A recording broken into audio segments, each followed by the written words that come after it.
everyone's set up. We've got Board of Education President Jennifer Adair for you this morning. She'll read a brief opening statement and then we'll open up for questions. Good morning, everyone.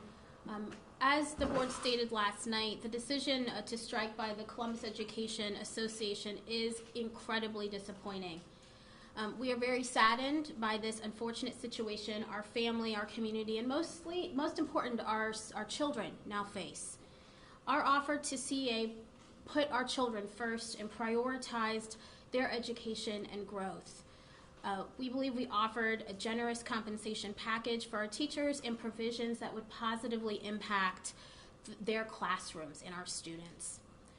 Our offer was responsive to the concerns that CEA brought to us during the negotiation process. Our community's children are the board's priority, and our final offer, we felt, did reflect that. School does start on Wednesday, which means our children will be online learning. We know that this is absolutely not ideal, but we do have an obligation as the school district to continue education and supporting our students despite this current circumstance. We greatly value our teachers, respect them as educational professionals, and we will continue our path towards collaborating towards a solution to address what is in the best interest of our children. I will now take questions. Will you tell us a little bit about the meeting that's planned tonight and what you plan to accomplish there at that meeting? The Board of Education will be going into a special session this evening. This will be the first time the board has been brought together since the vote, so it will be a lot of discussion, briefing, next steps.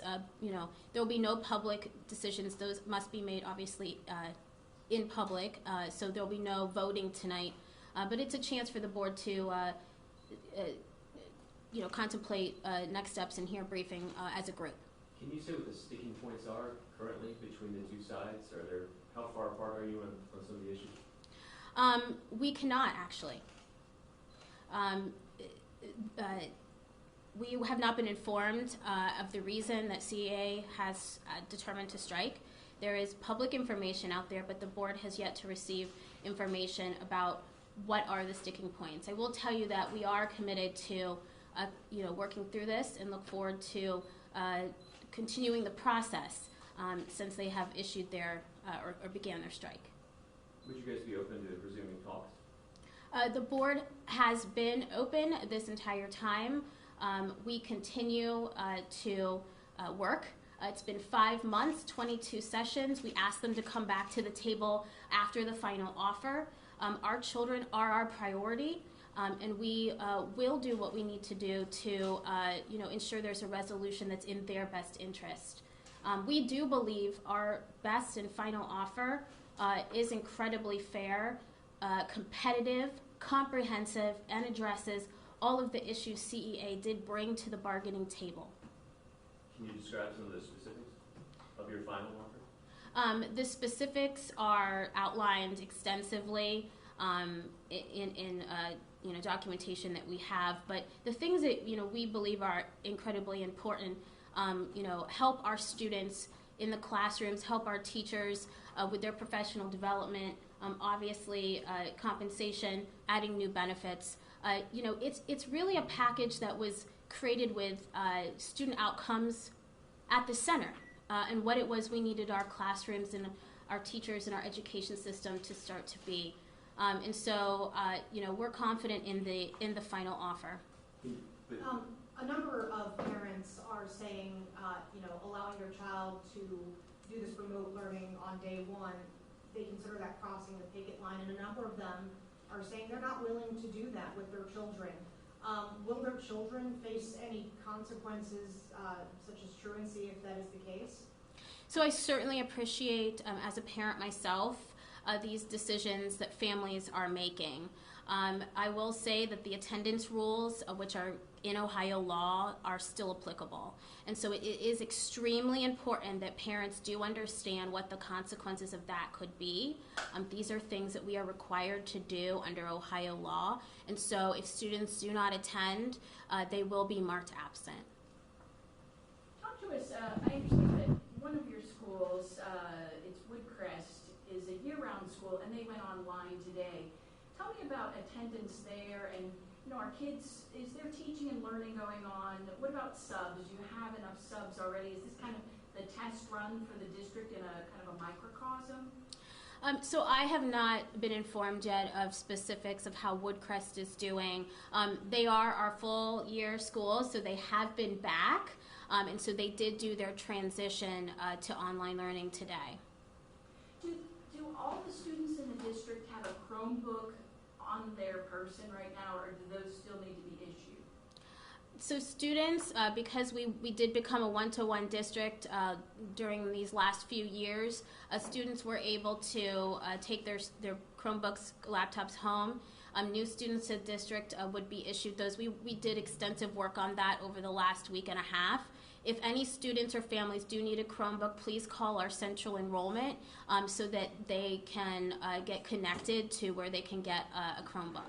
Same with repairs. We've gotten some parents that had some concerns about their current unit. If they need repairs or need to swap out, is that what they need to do? Absolutely. Yes. While not an ideal situation, laptops are an important aspect of education anyway, and so we want to make sure that all of our Chromebooks are issued and working in proper order. So please seek help if you need it. Do they have hotspots for them as well, especially for people who don't have internet access? Yes, there are hotspots available. Again, just contact our central enrollment fact line. Call any number. We will get you help. Can you outline some of the specifics of your final offer in terms of compensation percentages? And one of the reasons I ask is the CEA said this morning that one of the things they wanted to see in writing was obviously there were investments made in some of the schools for HVAC systems and stuff like that, but they said even the ones that have installation of HVAC have had issues. So they wanted pen to paper in writing guarantees that those issues were going to be addressed. They called, if that were to come to fruition, they said that would be a starting point. So, this is, first of all, CA has not said that to us, right? So that is not something that has been proposed in that manner. I will say the concerns of our community and our teachers regarding the conditions of our buildings are valid. That is why the board, the members that are sitting here on this board today ran, where most of us here are new since 2019. And we have worked to create strategy to actually fix the problem permanently. And that would be through dedicated funding in a permanent improvement capacity to ensure that there is regular maintenance, repair, and replacement. That is something our district does not have. The concerns of the community and what the teachers in particular are talking about right now, the board sees it, and the board has been working on it. What goes in the contract doesn't actually solve that problem. What solves the problem is the community coming together and putting the commitment behind our public education system and ensuring that our students have what they need. And the community also involves our taxpayers and voters. To fix the problem, we have to be able to step up together and say we are going to support these kind of efforts. And the board feels like we have systemic solutions to these problems. So it sounds like you don't think that belongs inside the contract. That's more of a measure of a ballot referendum or financial issues, correct? Correct. Jennifer, I saw on some of the signs this morning when I was watching on television, some of the signs that talked about conditions in the building. Is that something that you're getting as this contract negotiation goes through? Are they conveying that there's concern over unlocked doors, mold in the school? I'm trying to remember some of the things I saw. But, concern over the status of the conditions of the buildings. Can you ask me that again when you say that? Are we hearing it in the teachers with teachers? Signs on their picket signs, and they talk about what they're concerned about, and you see things like rats in the building, unlocked doors, mold, those kinds of things. Are you getting that feedback from the teachers, or is this something new to you? No, it's not new. These are concerns, and when we do know about them, they are addressed. We know that all of our buildings are safe. Now, are they beautiful all times aesthetically? No. but they are safe, and we work with our health departments and other agencies that come and inspect. So there are things that need to be worked on, and some of our buildings are extremely old. And these are not new concerns, and that is why the teachers are frustrated. And so we did, in our final offer, include language about things that they were able to grieve, and expanded what they were able to grieve into the space of air conditioning. That actually wasn't part of it. But I also want to say that we have an amazing team of individuals through our other classified union, OPSI membership, that do a great job maintaining our buildings, keeping them safe. You walk into any building right now, those floors are sparkling. And so our buildings are safe. Are there problems? There are problems. And we do know, and we need everyone's help to help fix those. Could the district do a better job of doing those with expediency? I mean, because as we've seen, some of those repairs often get delayed or not made for weeks or months. Absolutely. Right. But there's reasons why, right? And so I think it's really important to understand why sometimes that happens. First of all, through past decisions and policy and just where we are, when we, at some points in this district's history, had to cut budgets, it's operations that got impacted, right? So we're trying to overcome that. We know right now supply chain issue is a big problem, so we're unable to get parts and pieces for things that we need. We know that our internal systems about how tickets are put in, for example, are being worked on. There's always room to improve, right? We are an education system, and we must take every opportunity to have that growth mindset, even in operations. But what it does take, too, is for our staff, our teachers, anyone, to tell us and make sure that we know with expediency, because we want to fix conditions as soon as we can when we know. So the district has kind of mentioned, and correct me if I'm wrong, that the amount of wage increases, it will be reflected in the 2024 property tax levy, and from our understanding as well, I think you all had mentioned 80+% of that will be wages and compensation. I'm curious about the total budget amount, if you have that, as well as specifically how much of that will be spent on wages and compensation. So our district budget is, we run about we're about 1.5 billion to 1.6 billion, right? And so majority of that on the operating side is for our staff. It's because we do our mission through our dedicated staff.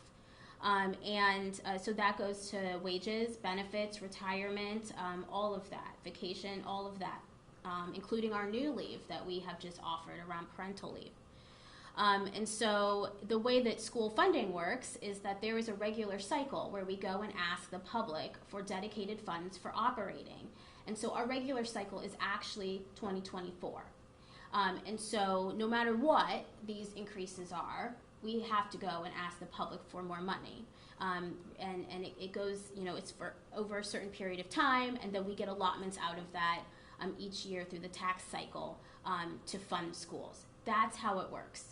And if we don't like how that works, then we all need to come together and make legislative change to change school funding. But that is the way it works. Our budget, because our mission is driven by the people who are dedicated and work for us, is mostly to pay people. Jennifer, one of the questions I'm seeing online and our viewers are asking us to ask you, they want to know, you started negotiations in March, right?